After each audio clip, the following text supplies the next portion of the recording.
कुछ लोग टूट के बिखर जाते हैं और कुछ लोग टूट के कुछ और बन जाते हैं। कुछ ऐसा जो इंसान नहीं रहता, जो मुस्कुराता है जब दर्द देता है, जो चैन की नींद सोता है जब दूसरा तड़पता है। ये कहानी एक ऐसी औरत की है जिसने 20 साल पहले एक दर्द सीने में दबा लिया, सीने में नहीं, जलती हुई अंगार की तरह दिल में। और फिर एक दिन उसने फैसला किया, बदला, पूरा बदला, चाहे उसके लिए उसे अपनी ही रूह बेचनी पड़े। कुसुम शर्मा, एक माँ, एक विधवा, एक अकेली औरत जो अपने बेटे आरव के साथ एक पुराने लेकिन सजे संवरे घर में रहती थी। बाहर से देखने में सब कुछ नॉर्मल था, घर साफ था, खाना बनता था, मुस्कुराहट थी। लेकिन आरव ने सालों से एक बात नोटिस की थी। हर रात लगभग एक ही वक्त पर, जब पूरी दुनिया सो जाती थी, कुसुम चुपचाप घर से निकल जाती थी। कोई वजह नहीं, कोई जवाब नहीं, और आरव ने कभी पूछा भी नहीं, क्योंकि एक बार उसने माँ की आंखों में वह चीज देखी थी जो उसे अंदर तक कांप गई थी। वह चीज जो खामोशी में रहती है, जो मुस्कुराहट के पीछे छुप जाती है, वह चीज जो सिर्फ तब नजर आती है जब कोई सच में अंदर से खत्म हो चुका होता है। एक दोपहर आरव अपनी दोस्त नेहा को घर लाया। सीधी सादी लड़की, साफ आंखें, भोली मुस्कान। कुसुम ने उसे देखा और एक पल में मुस्कुराते हुए बोला, आओ बेटा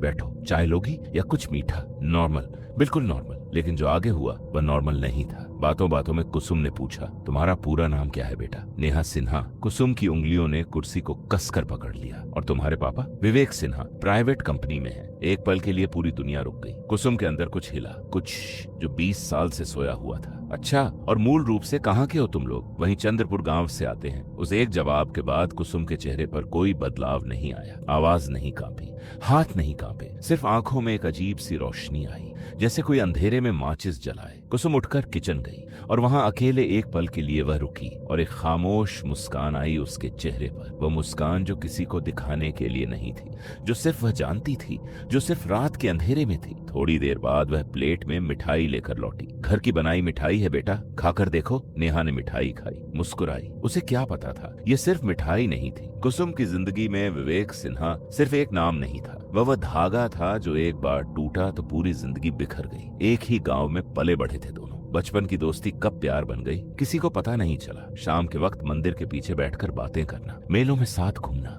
एक ही सपना, हमारी शादी यहीं गांव में होगी, मैं शहर में नौकरी करके तुम्हें अपने साथ ले जाऊंगा। विवेक की आवाज में भरोसा था और कुसुम के दिल में पूरी जिंदगी थी उस भरोसे में। कॉलेज खत्म हुआ, विवेक शहर चला गया और वहां से सब बदलने लगा। पहले रोज फोन आता था, फिर हफ्तों में, फिर महीनों में। फिर एक दिन कुसुम ने सीधा पूछा, विवेक सब ठीक है ना? तुम बदल रहे हो कुसुम, तुम्हें हर चीज में प्रॉब्लम दिखती है, ग्रो अप यार।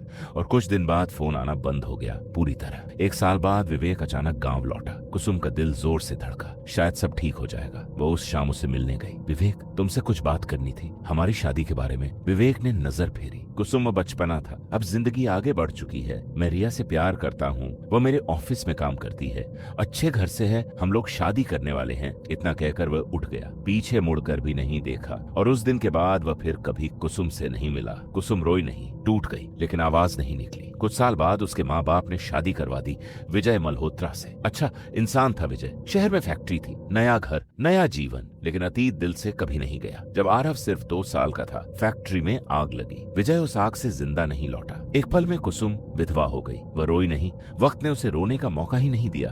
तब से लेकर आज तक उसने आरव को अकेले पाला। और फिर कुछ महीने पहले एक दुकान में कुसुम की नजर विवेक पर पड़ी। वह अकेला नहीं था, साथ में उसकी पत्नी रिया थी। विवेक ने भी कुसुम को देखा, न कोई शर्म, न कोई पछतावा, न कोई पुरानी पहचान का अपनापन। सीधा नजर फेर ली, जैसे वह कोई थी ही नहीं। उस पल कुसुम का दिल टूटा नहीं, सुलग उठा। वह अंदर से कुछ ऐसा बन गई जो वह पहले नहीं थी। उसने उस दिन फैसला कर लिया, उसकी हर खुशी मैं छीन लूंगी, जैसे उसने मेरी छीनी थी। बचपन में गांव की बूढ़ी औरतों से सुनने में आया था काले जादू के बारे में। किसी ने धागा बांधा, किसी ने कुछ खिलाया और किसी की पूरी दुनिया उजड़ गई। तब कुसुम ने हंसकर टाल दिया था, लेकिन अब वही रास्ता सही लग रहा था। वह छुप छुप के काले जादू का प्रशिक्षण लेने लगी। हर रात घर से निकलती, अंधेरों में अपने अंदर के अंधेरे को और गहरा करती। और फिर एक रात नेहा विवेक की बेटी निकली तो उसे लगा भगवान ने खुद बदला लेने का रास्ता दिखा दिया। मिठाइयाँ, बाल, नाम लिखा गिलास, रूमाल पर रिया का नाम। यह सब इत्तेफाक नहीं था। नेहा का घर आना जाना बढ़ा, कभी नोट्स के बहाने, कभी प्रोजेक्ट के लिए, कुछ बार बिना वजह के सिर्फ कुसुम से मिलने के लिए। कुसुम हर बार उसे बड़े अपनेपन से मिलती, खुद मिठाइयाँ बनाती, जाते वक्त कुछ पैक करके देती। अपनी माँ को भी खिलाना बेटा, खास तुम्हारे लिए बनाई है। नेहा हर बार सिर हिला के हामी भर देती। वह मिठाई घर ले जाती और रिया को अपने हाथों से खिलाती। धीरे धीरे रिया की तबीयत बिगड़ने लगी। पहले उल्टियां, फिर कुछ भी खाती तो बाहर निकल जाता। डॉक्टर्स कुछ बता नहीं पा रहे थे। नेहा का ज्यादातर वक्त अस्पताल और घर के बीच बितने लगा और आरव और नेहा प्यार में पड़ गए। जब आरव ने नेहा से शादी का इरादा जाहिर किया तो कुसुम ने खुशी दिखाई, लेकिन आंखों में कोई और ही चमक थी। कुसुम जानती थी क्या हो रहा है। रिया अब ज्यादा नहीं चलेगी। एक रात कुसुम घर से निकली तो आरव ने कमरे की तलाशी ली। एक गिलास जिस पर लिखा था नेहा, एक पैकेट में कुछ वैसबाल, एक रूमाल जिस पर लिखा था रिया।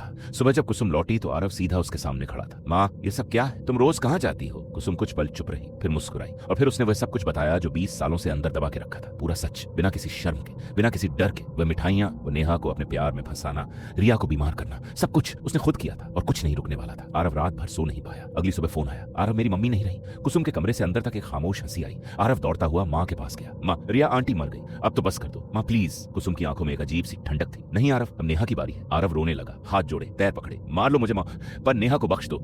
नेहा को कुछ मत करो, मैं किसी को कुछ नहीं कहूंगा, प्लीज माँ प्लीज। लेकिन कुसुम के चेहरे पर एक भी लकीर नहीं बिखरी, जैसे वह किसी और की बात सुन रही हो, किसी और दुनिया में हो। उसने दरवाजा बंद किया, आरव को कमरे में बंद कर दिया। कुछ हफ्ते बाद नेहा खुद आरव को ढूंढती हुई घर पहुंची। कुसुम ने दरवाजा खोला। आओ बेटा अंदर आओ, तुम बहुत थकी हुई लग रही हो। नेहा अंदर आई, फिर बात होने लगी। फिर खाना आया। नेहा मना नहीं कर पाई, वही खाना जिसमें आखिरी बार का जहर मिला था। कुछ घंटों बाद नेहा के उठने की ताकत नहीं रही और कुछ ही दिनों में नेहा भी चली गई। जब यह खबर आई, कुसुम के चेहरे पर एक भयानक मुस्कान थी। वह बैठी, पूरा बदला पूरा हुआ। विवेक की पत्नी गई, बेटी गई, अब वह टूट चुका होगा, बिल्कुल ऐसे जैसे उसने कुसुम को तोड़ा था। लेकिन जब आरव के कमरे की तरफ बढ़ी, दरवाजा खोला, आरव पंखे से लटका था। एक पल में कुसुम की पूरी दुनिया खत्म हो गई। विवेक की जिंदगी तो उसने बर्बाद कर दी थी, लेकिन अपनी खुद की दुनिया भी अब रही नहीं थी। काले जादू का परिचायक जब उसने पहली बार सीखने गई तो उस बूढ़े ने एक ही बात कही थी, ये रास्ता सिर्फ बर्बादी है कुसुम, ये किसी को नहीं बख्शता, न जिस पर करो न जो करे। आज कुसुम के पास कुछ भी नहीं था। अगले कुछ दिनों में उसका दिमागी संतुलन पूरी तरह टूट गया। वह कभी रसोई में बैठकर मिठाइयां बनाती रहती और कहती रिया खा लो, नेहा खा लो। कभी हंसती, कभी रोती, कभी विवेक का नाम लेती, कभी आरव को आवाज लगाती जो कभी जवाब नहीं आता था। किसी ने उस घर का दरवाजा खटखटाया